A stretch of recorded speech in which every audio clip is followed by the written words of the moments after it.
Menjadi magnet uang yang efektif, ya kita bisa menjadi magnet uang yang itu sangat efektif ya, tergantung dari bagaimana kita menerapkan yang namanya law of attraction. Jadi kita bisa belajar dan kita bisa berdiskusi di sini ya, karena di channel yang ini saya membahas tentang law of attraction soal keuangan. Tapi kalau untuk yang umum itu teman-teman bisa dapatkan informasinya atau bisa menyimak videonya di channel Kurai Mimpi ya. Silakan. Teman-teman bisa sama-sama belajar tentang law of attraction, bisa mengembangkannya dan bisa membuat sebuah pertanyaan yang itu nanti saya akan menjawab melalui sebuah video juga ya. Apa kabar sahabat debat? Tentunya selalu dalam berkelimpahan dan keharmonisan ya. Menjadi magnet uang yang efektif. Ya, kita bagaimana sih menjadi sebuah magnet uang, terus kita menjadi orang yang mudah sekali mendapatkan uang, dan uang itu dengan senang hati datang kepada kita, dan ya mungkin sumbernya secara nggak terduga kita bisa dapat kemudahan-kemudahan dalam segala hal, dan kita bisa menerapkan apa yang menjadi tujuan hidup kita. Terus kita bisa merubah hidup kita yang tadinya mungkin kita rasa bukan apa-apa dan bukan siapa-siapa, dan di sini kita bisa menjadi orang yang memang sangat luar biasa. Dan langsung kita mulai di poin pertama, pahami energi uang. Nah, kita harus memahami ya, energi itu sangat fleksibel banget. Nah, begitu juga dengan uang. Uang itu memiliki energi yang sangat luar biasa, sedangkan kadang kita ini tidak mau menyelaraskannya. Mungkin teman-teman penasaran ya, bagaimana sih menyelaraskan diri kita dengan energi uang atau kita selaras dengan uang? Teman-teman bisa nanti saya buatkan video yang spesial ya di malam tahun baru. Teman-teman bisa simak ya, nanti akan tayang di malam tahun baru 2024. Nah, kenapa? Ya karena itu biar jadi pembekalan, dan di situ nanti saya akan berikan juga audio yang teman-teman bisa dengarkan, dan teman-teman bisa nantinya untuk membuat sebuah afirmasi ya, biar selalu selaras dengan yang namanya uang dan teman-teman menjadi seorang magnet uang. Tapi ingat ya, jangan pernah kita menginginkan sesuatu yang instan, karena law of attraction itu bukan sesuatu yang instan. Semua butuh proses dan semua butuh waktu ya. Jadi nikmati aja prosesnya bagaimana, dan kita lanjut ya. Energi uang ini sendiri itu kalau kita udah selaras itu enak banget. Bahkan saya melakukan sebuah survei juga ya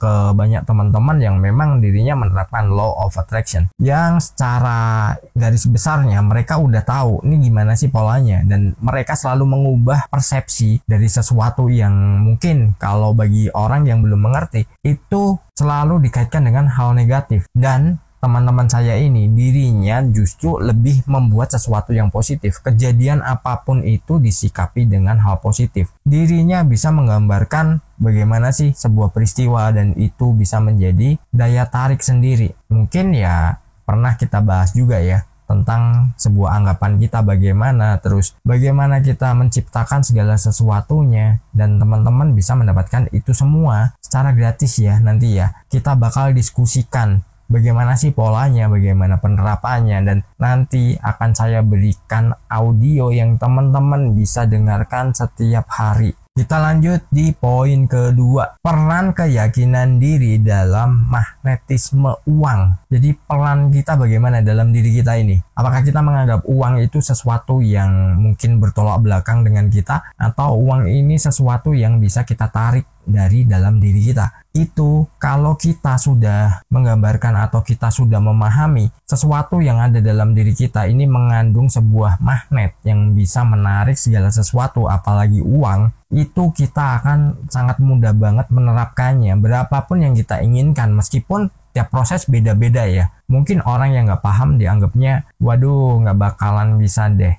masa proses nggak selesai-selesai. Padahal nggak gitu juga. Hanya saja waktu kita nggak bisa menentukan ya. Misalkan kita berprinsip bahwa wah tanggal sekian, bulan sekian, tahun sekian aku mendapatkan ini. Kalau bagi saya nggak. Ya kenapa? Itu terlalu memaksa. Karena apa? Kita bisa dapat lebih cepat, bisa dapat juga lebih lama, tergantung bagaimana nanti prosesnya ya. Yang jelas kita harus merasakan itu semua udah kita miliki, itu aja ya. Dalam diri kita ini mengandung sebuah magnet yang bisa menarik yang namanya uang. Uang ini adalah sebuah perwujudan energi yang dalam kehidupan itu sangat dibutuhkan banyak orang. Bohong banget kalau ada orang bilang, wah saya ini nggak udah nggak butuh uang, saya ini nggak butuh uang lagi, dan uang itu bukan segalanya. Boleh seperti itu kalau uang Anda udah melimpah. Tapi biasanya orang yang uangnya itu udah banyak, mereka akan minta lagi jauh lebih banyak. Kenapa? Dirinya pengen meningkatkan lagi. Ya, bukan nggak bersyukur. Caranya orang beda-beda. Yang nggak bersyukur itu adalah orang yang memaksakan caranya. Mungkin merugikan orang lain, mungkin harus menjatuhkan orang lain. Nah, itu ya nggak bener ya. Kita lanjut di poin ketiga. Buat koneksi emosional dengan uang. Emosional di sini bukan kita marah-marah kepada uang ya, tapi emosional di sini adalah kita bisa melakukan komunikasi. Pernah saya bilang juga kalau kasih nama nih, kasih panggilan, misalkan si ganteng, si cantik, atau mungkin panggilan-panggilan kesayangan. Itu jaga emosionalnya. Nah, emosional di sini bukan emosional yang kita harus galak dan lain-lain ya. Emosi itu macam-macam ya. Jadi dengan kita melibatkan rasa cinta, kita melibatkan rasa sayang kepada uang, kita memberikan dirinya ini sesuatu yang baik, sesuatu yang membuat dia senang. Nah, dari situ juga kita melibatkan emosi. Nah, emosi ini adalah emosi positif yang itu akan membuat uang semakin sayang kepada kita. Dan kita bisa didatangi uang dari berbagai arah, berbagai penjuru, dan kemudahan-kemudahan itu sangat mungkin banget kita dapatkan. Ya, kita hubungannya baik, mungkin kita ramah, kita bijaksana kepada uang, bagaimana pengelolaan kita, bagaimana kita ini merawatnya. Nah, itu kalau dilakukan dengan cinta kasih, ya uang akan semakin sayang kepada kita. Jadi bukan emosional yang marah-marah terus kita nggak menghargai uang, bukan seperti itu ya. Kita harus menjadikan uang ini adalah bagian dari diri kita yang itu kita sayangi juga ya. Mungkin ya ada yang bilang kalau kok sama uang didewakan, sama uang ini diagung-agungkan. Dan mungkin persepsi orang yang seperti itu, dia nggak pernah namanya memiliki tujuan dalam hidup soal keuangan. Jadi mereka berpikiran kalau kita seperti itu adalah mendewakan uang ya, padahal kita tuannya. Gini deh, seorang pemimpin nih, seorang raja, kalau dirinya bijaksana, dia memperhatikan nih rakyatnya, memperhatikan pasukannya. Bagaimana loyalitas mereka kepada sang raja? Pasti loyal dong, mereka mau mengorbankan dirinya bahkan ya. Nah, begitu juga dengan uang. Karena apa? Ada ikatan emosi, ada kita keselarasan energi. Namanya kita menjadi magnet uang. Ya, kita memperlakukan uang seperti itu. Jadi sesuatu yang baik dan positif. Kenapa? Biar uang juga loyal kepada kita. Mereka rela nih, "Tuan, saya pengen menambah pasukan nih, boleh nggak?" Nah, itu keren kan? Dan akhirnya apa? Kita jawab, "Oh boleh, dengan senang hati, tambah sebanyak-banyaknya." Nah, uang akhirnya, "Oke, saya rekrut sebanyak-banyaknya." Wah, semakin banyak nih pasukan Anda yang namanya uang.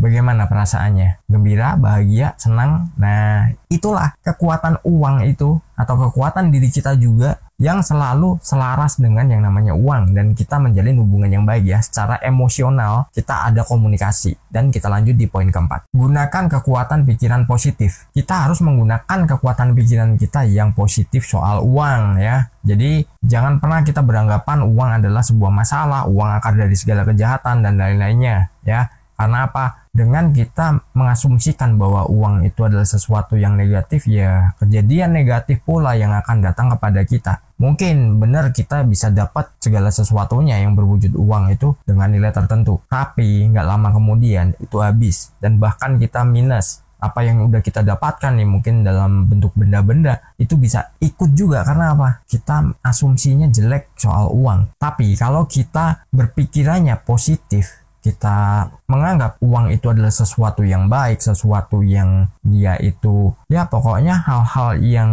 positif lah soal uang yang bisa menjadikan diri kita ini semakin banyak didatangi, semakin kita ini bisa menarik. Jadi ibaratnya gini, kalau mungkin anak muda sekarang ya, dia lebih suka nih ngelihat cowok-cowok ganteng nih K-pop, atau yang cewek-cewek cantik juga ya, Korea-Koreaan lah. Wah, mereka sampai ada yang ngefans, sampai pasang-pasang posternya, dan mungkin pernak-perniknya juga yang berbau yang namanya K-pop. Mereka kan jadi idola nih. Nah, kenapa kita tidak menjadikan diri kita adalah seorang idola juga bagi uang? Ya nggak perlu kita dandan ganteng-ganteng, cantik-cantik, bukan seperti itu ya. Dalam artian bagaimana perlakuan kita, bagaimana pola pikir kita tentang uang, kita menghargai uang dan kita menganggap uang itu adalah sesuatu yang baik kepada kita dan uang itu senantiasa datang kepada kita. Anggap aja mereka adalah fans kita yang kita berikan ya mungkin pelayanan yang baik juga ya, dalam artian pelayanan itu bagaimana kita buat dia berkembang, dia semakin ya mungkin bertumpuk, membuat rekening kita gendut, membuat aset kita juga berlimpah. Nah, itu keren banget. Jadi kita bisa menanamkan itu semua hanya dari dalam diri kita, dan kita harus menjadi seseorang yang memiliki kekuatan magnet uang. Kita lanjut di poin kelima. Terapkan hukum rasa syukur. Kita berapapun yang didapatkan, meskipun itu belum mencapai nilai yang menjadi impian kita, kita syukuri dulu berapapun nilainya, sekecil apapun. Ketika kita sudah bersyukur, maka kita akan dengan mudah itu mendapatkan kelipatan-kelipatannya. Jadi misalkan nih, kita udah bersyukur mendapatkan penghasilan mungkin per harinya yang teman-teman tadinya nggak ada, terus dapat ya mungkin 50 sampai 100 ribu atau bahkan kurang dari itu juga nggak apa-apa. Harus lakukan syukur dulu. Ketika kita udah bersyukur, maka apa? Dia akan merasa diperhatikan, dia merasa dihargai, dan dia akan mengundang teman-temannya yang lain untuk datang kepada kita. Itu adalah sesuatu yang sangat luar biasa banget ya. Ya mungkin Anda berpikiran, oh, udahlah begini aja bersyukur kok. Anda bersyukur tapi Anda masih melihat orang lain yang mungkin lebih dari Anda dan dia lebih berhasil, lalu Andanya iri. Itu Anda nggak bersyukur namanya ya. Bersyukur itu ya sudah, Anda dapat berapa, Anda punya berapa, ya sudah, Anda bersyukur, nikmati bahagianya. Dan jangan pernah membandingkan diri kita dengan orang lain. Kalau kita membandingkan diri kita dengan orang lain, kita nggak akan pernah yang namanya bersyukur. Jadi teman-teman harus selalu menjaga bagaimana diri kita terhadap uang ya. Mau dalam pikiran kita, dalam perasaan kita, atau dalam realitanya. Jangan pikirkan kondisi saat ini, dan kita harus merasakan bahwa apa yang kita impikan itu sudah kita dapatkan dan itu sudah kita miliki. Sukses berkelimpahan.